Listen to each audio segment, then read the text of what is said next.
When did you buy this movie? Like as soon as it was released on Blu-ray.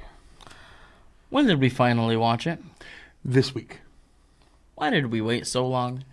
We heard from your fiance that it was awful. All this and more on Gory Story Time. Warning. Gory Storytime is a horror movie review show by a son and his dad who thought that letting his 5-year-old watch scary movies was acceptable. If you are offended by horror or talk about blood and gore by a child, or if you don't want horror movies from the 60s through today spoiled, then there is a remote stuck in your couch cushion next to potato chip crumbs. Use it. And of course, parental discretion is advised. Why? You didn't use any. Shut up and start the show.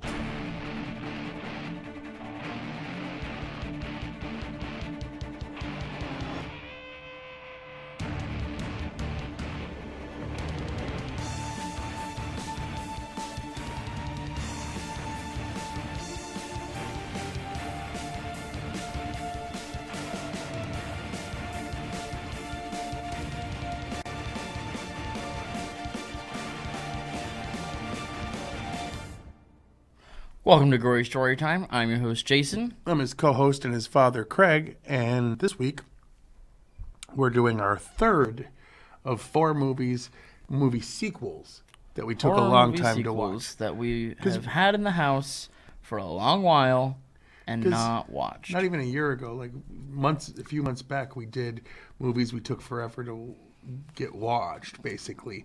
And this is kind of a sequel to that. Only this sequel came way quicker than us watching these sequels. Yes. Anyway, yeah, so we're huge fans of The Shining. I'm a fan of the book.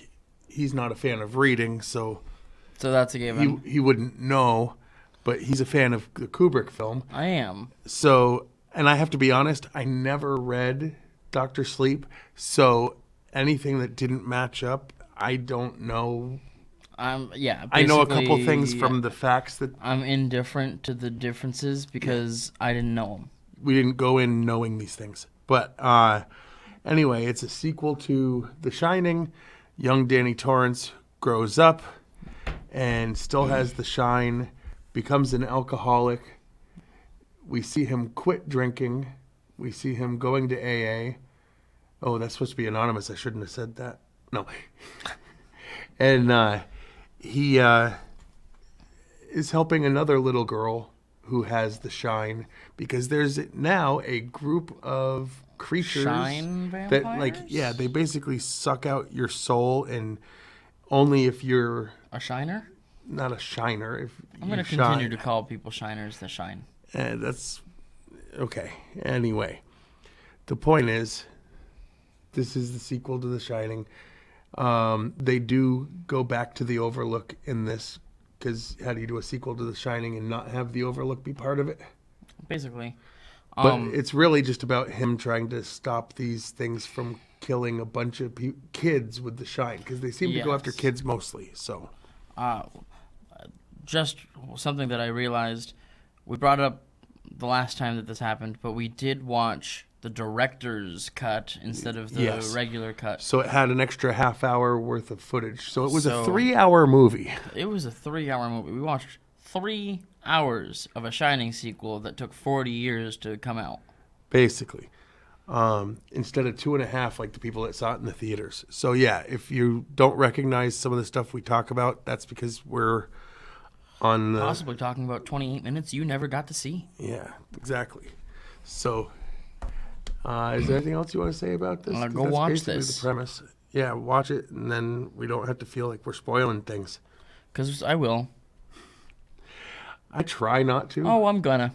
Well, I will say that this isn't a movie that I expected until I heard about the book. Like, as soon as I heard the book, I knew there was going to be a movie because it's Stephen King and it's a sequel to The Shining. But, I never thought, and then what? And then what? Because it was Jack freezes to death and the end. But anyway, why don't we show them the trailer so they can see what we're talking about. When I was a kid, there was a place. A dark place. They closed it down and let it rot. But the things that lived there... Hello, Danny. They come back.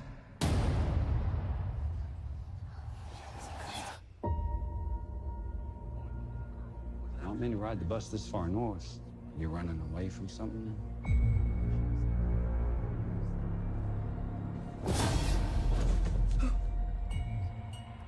I'm running away from myself, I guess.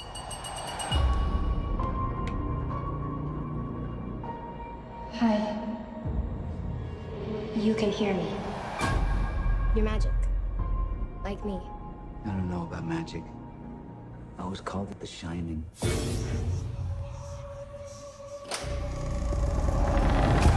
The world is a hungry place. A dangerous place.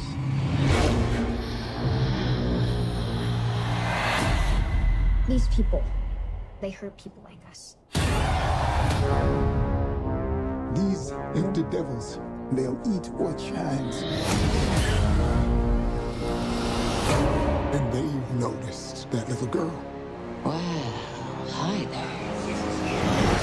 Get out of my head! Get out!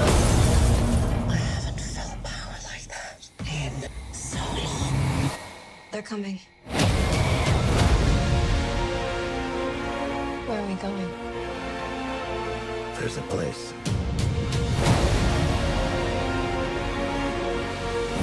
You sure you want to do this? I'm ready. Yes, you run, dear. And then I will find you, and you will scream for years. Come and play with us forever and ever.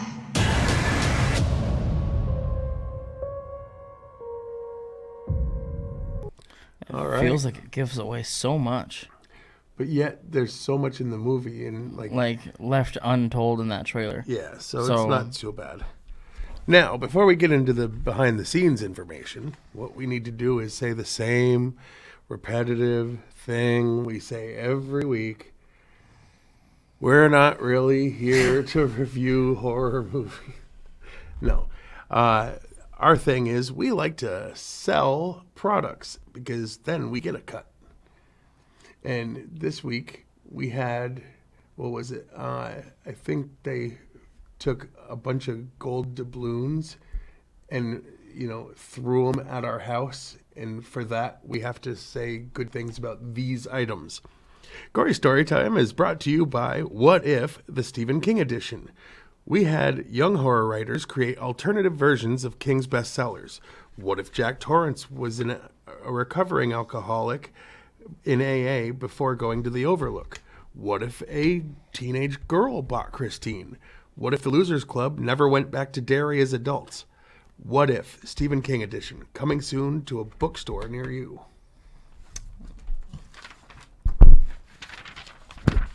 And by Nostalgia, the board game that makes you the board game that makes you remember good times.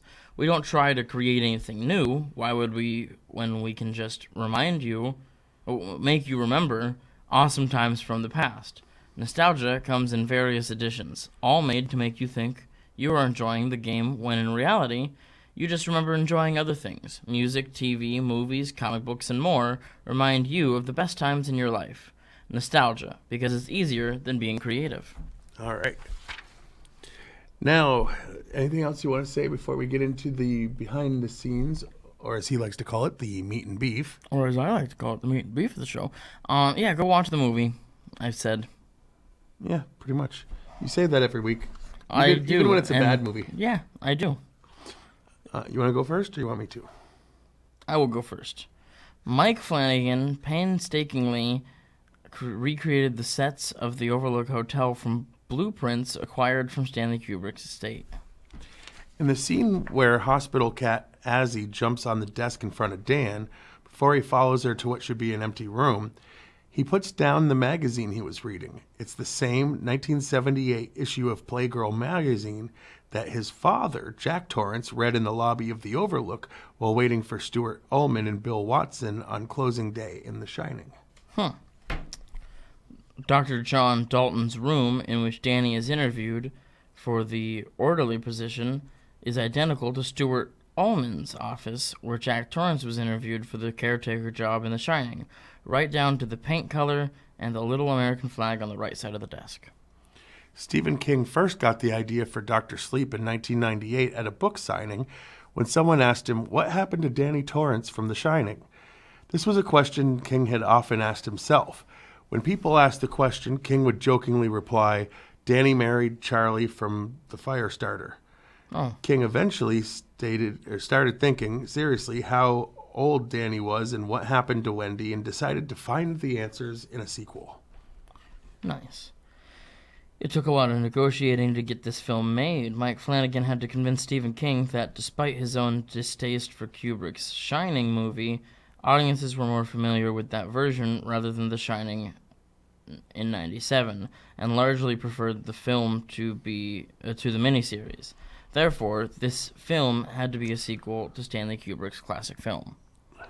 Ewan McGregor admitted that he doesn't really like horror, so he never watched The Shining until he started acting and felt he could no longer ignore its classic status. Flanagan wrote the Overlook Hotel back into the story of Dr. Sleep, keeping its posterity consistent with the cinematic universe of The Shining. So, in other words, it wasn't really in the book. Right. When writing Dr. Sleep, Stephen King had to be reminded of things from The Shining he had forgotten. Although most of his stories exist in a shared universe, like Dick Hallorann appearing briefly in It, for example, it's one of the few sequels he's actually written. Black House was another one, the Talisman sequel. And he did that with Peter Straub, too. Yeah. The name of the cat that enters the room of the patients who are next to die in hospice Rivington House is Azzy, short for Azrael, who is the angel of death. Dun, dun, dun. In the Dr. Sleep novel, Andy leaves a theater showing Raiders of the Lost Ark. In the film, the theater is showing Casablanca, which is Mike Flanagan's favorite movie. The use of the heartbeat is an homage to The Shining. Throughout Dr. Sleep, the tempo of the heartbeat is used to increase or decrease tension. Yeah. Yeah. The True Knots, which is the name in the book for the evil group killing those who shine, their costumes were designed with the idea that they picked up fashion from past centuries in which they lived. The Shining took many liberties with the Stephen King novel of the same name, one of the reasons why King himself disliked it. So audiences are generally split between fans of the book and fans of the film adaptation. According to Ewan McGregor, the biggest challenge was to make a sequel that would satisfy both of these groups. Of course. Dan Stevens, Chris Evans, Matt Smith, and Jeremy Renner were all considered and met with the director for the lead role. Ewan McGregor ended up being cast with Stephen King's blessing. The death flies Dan sees are taken directly from the novel and explained later in the film. They may be symbolically linked to the flies that are released by John Coffey whenever he cures a person from disease in The Green Mile, another Stephen King adaptation. Because of the 8-year time jump, Azzy is played by two different cats, one young and one old, neither good at staying still. Yeah, I noticed that. Actress Rebecca Ferguson said, while horror is not one of her favorite movie genres, she is a fan of Stephen King's novels.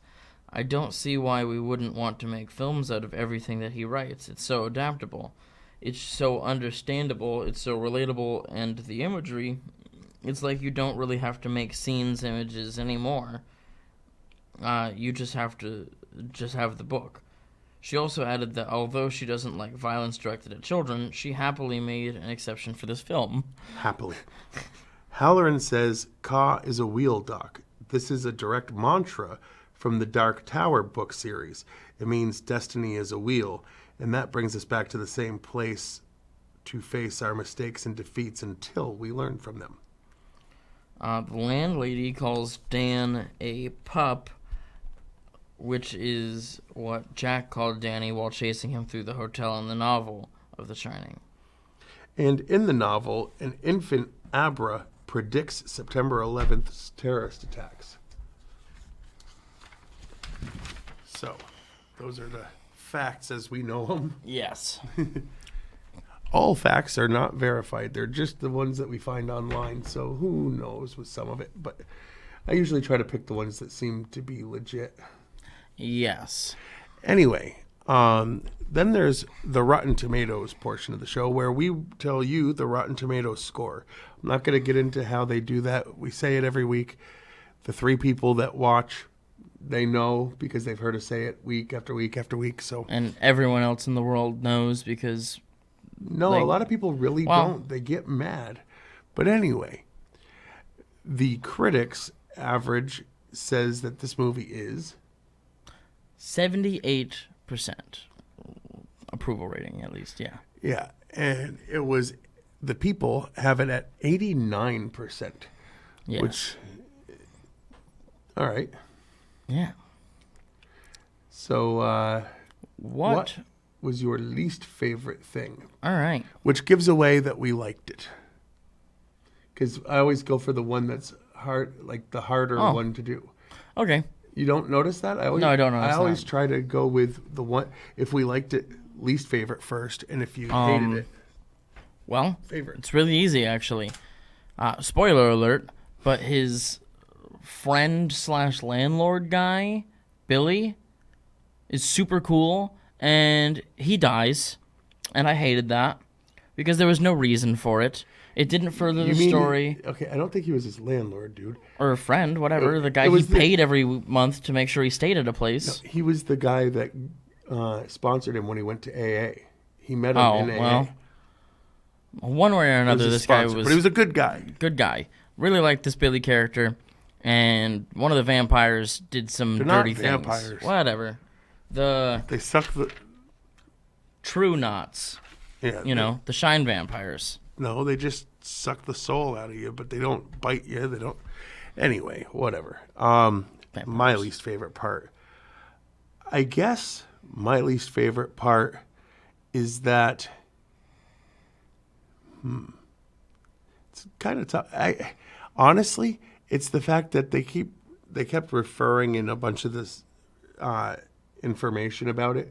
They referred to the people that they hired to play characters from the first movie as lookalikes, and none of them do. They got Wendy's hair right, but as soon as you see her face, you're like, and that's not her. The kid's hair right too. Yeah, but like the kid couldn't have looked any farther from, like,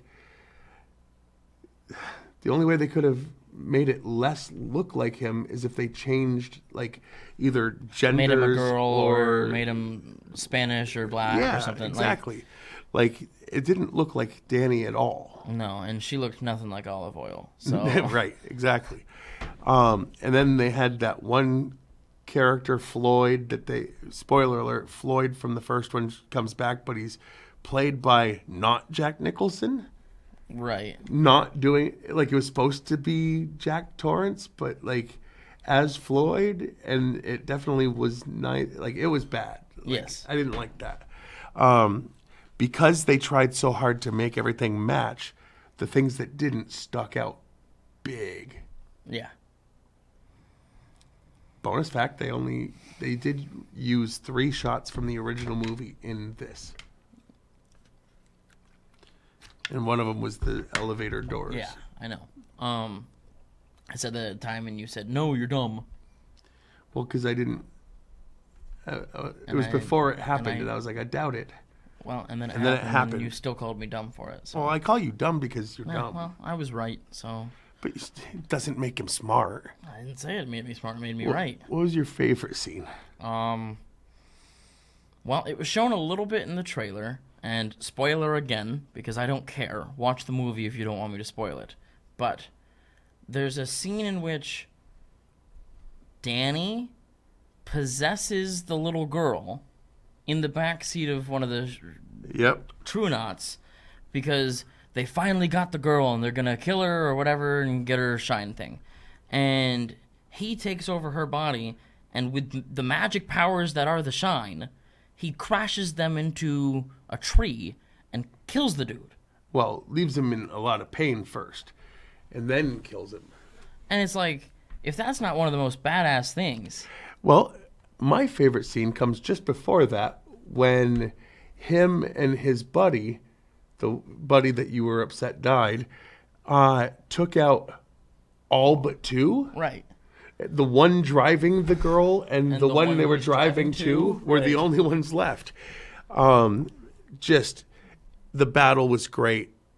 They just, I liked it. It was great.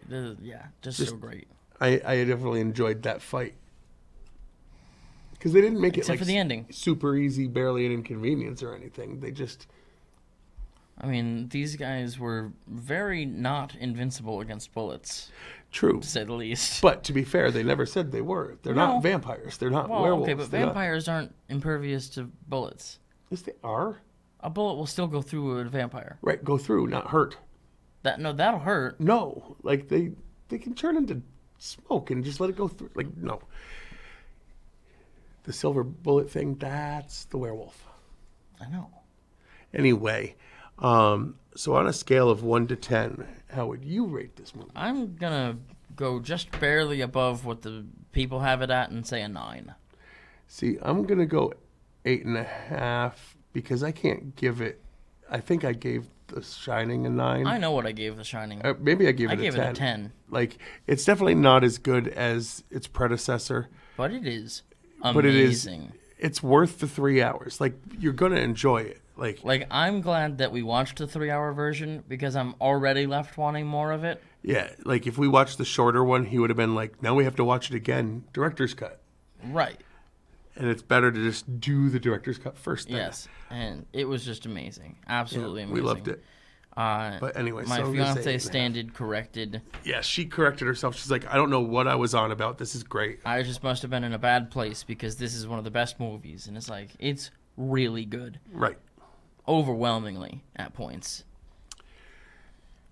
Anything else you want to say? Go watch this. You say that. Go give them your money. Throw the stuff up on the side. He's not saying anything new. You can watch this show on Fact TV channel 1082, Thursdays at 8:30 p.m. and Fridays at 7 p.m. You can like us on Facebook, and when I say us, like I say every week, I mean Fact TV and Gory Story Time. Got over 1,000 likes on my page for this. So you can go to fact8.com, watch a bunch of back episodes of this, as well as many other pieces of entertainment that they make. And you can follow us on the Twitter. I am at Craig Jakes, all one word, all lowercase. I'm at Jiggly Firmbrain. I've got, I don't remember how many tweets waiting for me to tweet them because I keep not doing it. Yeah. Did you end up sending yourself the one before the show started today? No, because I don't even remember what it is. But boobs you can sit on. Don't ask. All right. Don't tell. All right. Also, check out my YouTube channel. Just type in Gory Story Time, and the two that'll come up is mine and Fact TV. Like, subscribe, smash that notification, all those things. Yes. That's helpful to everybody involved. And until next week, with our last of 4 sequels we put off because we're jackasses. We're pretty sure we just watched the one we're going to do. We had a couple up in the air, but yeah, I'm not going to announce it just in case we change our minds. I mean, we still got to watch the other ones. Right. Anyway. Until next time, I've been your host, Jason. I'm his co-host and father, Craig. And sweet dreams.